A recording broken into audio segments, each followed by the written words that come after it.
Welcome in the class of design of steel structure. Today we are going to see the plastic analysis. I am Mr. S. Sogul, Assistant Professor, Civil Engineering Department. So what is plastic analysis? Basically we know the steel is a ductile material because of which it is able to absorb large deformation beyond the elastic limit without the fracture. You might remember the stress strain curve for the steel what we have learned earlier or we have drawn in the strength of material or in the mechanics of solids. So due to this, steel possesses a reserve strength beyond its yield. So beyond its yield,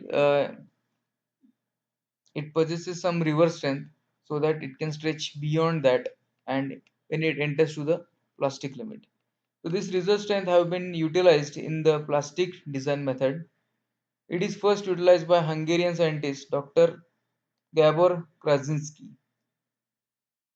The other term to plastic method of design are limit design, collapse method of design, and ultimate design. These are the other name for the plastic design. In plastic method design criterion is ultimate strength. Hence,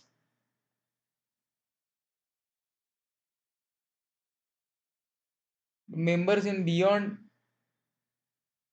the yield stress in plastic range is considered. It is based on the failure conditions rather than the working load conditions. Failure implies the collapse or extremely large deformation. The structure fails at much higher load called collapse load. The working loads are multiplied with specific factor are called as a load factors to obtain ultimate load. Thereafter, maximum plastic movement is found.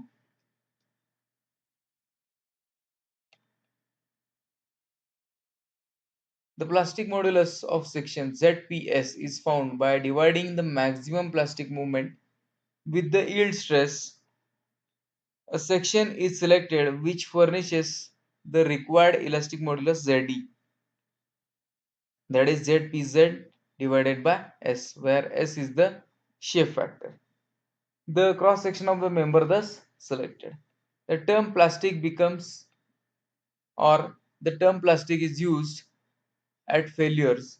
A part of the member will be subjected to very large strains, large enough to put the member into plastic range. When the entire cross section becomes a plastic, infinite rotation takes place and a plastic hinge formed. When sufficient plastic hinge formed, the structural member at the maximum stress locations, a collapse mechanism formed. Since the actual loads will be much less than the collapse loads by a factor of safety, that is the load factor, member's design will be safe. Now plastic hinge. The flexural member remains elastic until the moment reaches a value of MP, the maximum moment of resistance of fully yield cross section. Any additional moment will cause the beam to rotate a little, increase in stress. The rotation occurs at a constant moment MP. The zone acts if it was hinged, except with the constant restraining moment MP.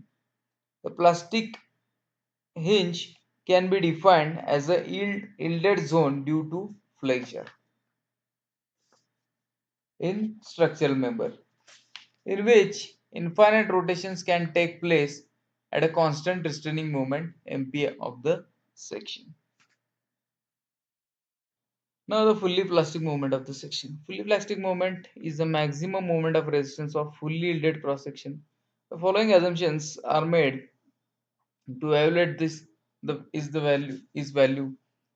So in addition to pure bending theory.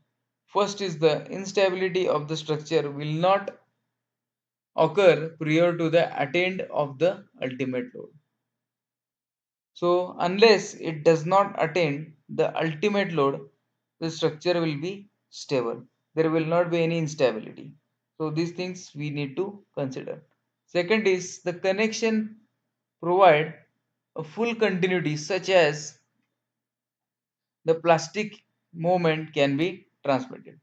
So even the connection also kind of rigid, so that they are going to transmit these plastic movements.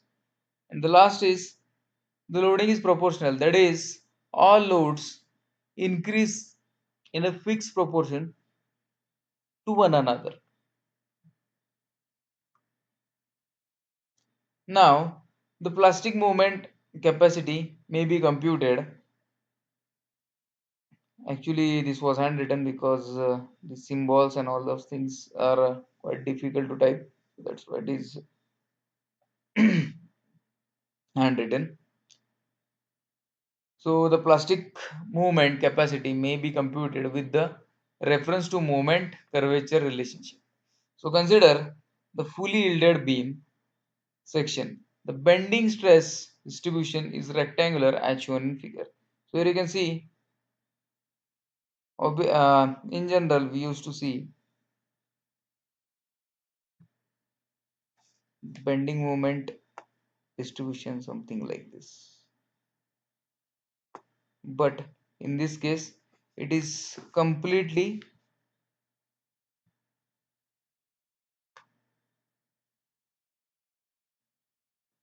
gone into the plastic zone.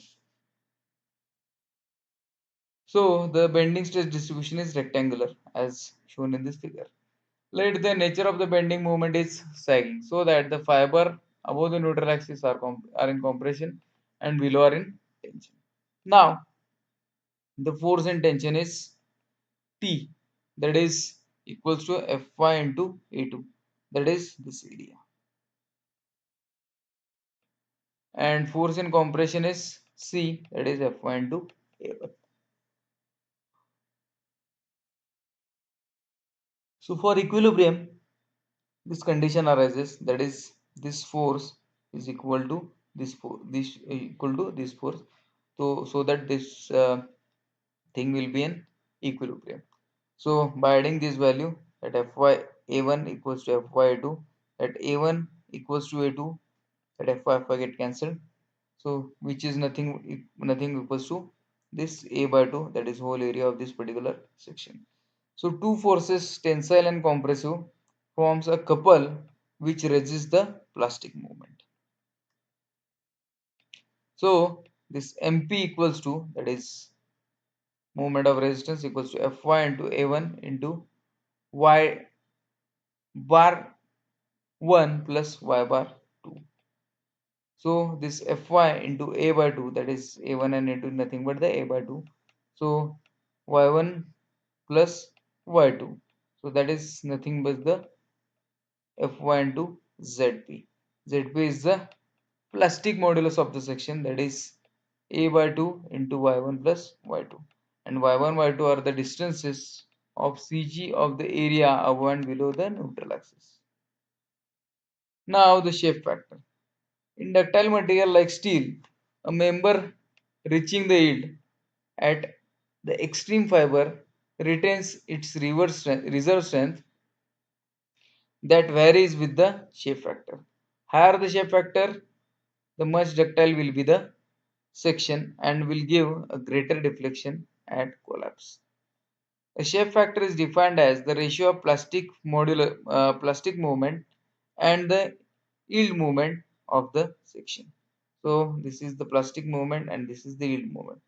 So this is nothing but the Fy into Zp and this is Fy into Ze. So Fy if I get cancelled, this is Zp divided by Ze.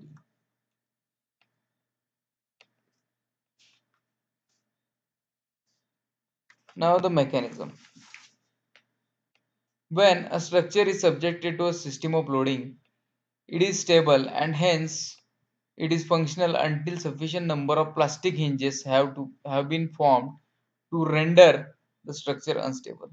As soon as the structure reaches its unstable condition, it is considered have been failed. The segment of the beam between the plastic hinges are able to move without an increase of load. This condition in a member is called mechanism. If, if an indeterminate structure had the redundancy R, the Insertion of R plastic hinges makes it statically determinate. Any further hinge convert this statically determinate structure into the mechanism. Hence, for collapse, the number of the plastic hinges required are R plus 1. So R is nothing but the number of hinges which converts this statically indeterminate structure to the statically determinate structure. And obviously, to get into mechanism, the structure should be converted, or it has, or it will require one more additional hinge.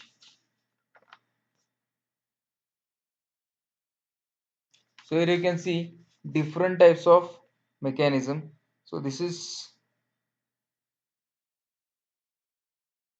nothing but the beam mechanism.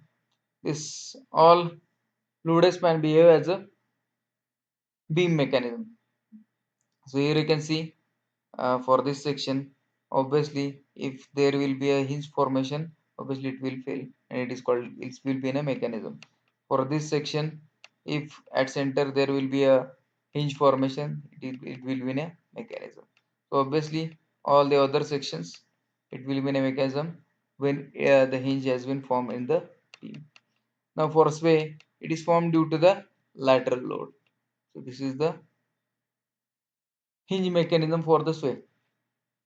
Suppose the structure, these are fixed, and there will not be there nothing, or no hinge will be there.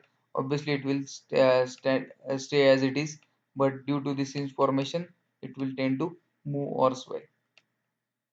Then this is the joint mechanism. It is formed due to the action of the members, that is number of members at a joint should be three or more. This is the gable mechanism. So it is exhibited in the gable frames. And this is the combined mechanism where this additional plastic hinge has been formed. So this is the mechanism. So this is all for today's lecture. Thank you.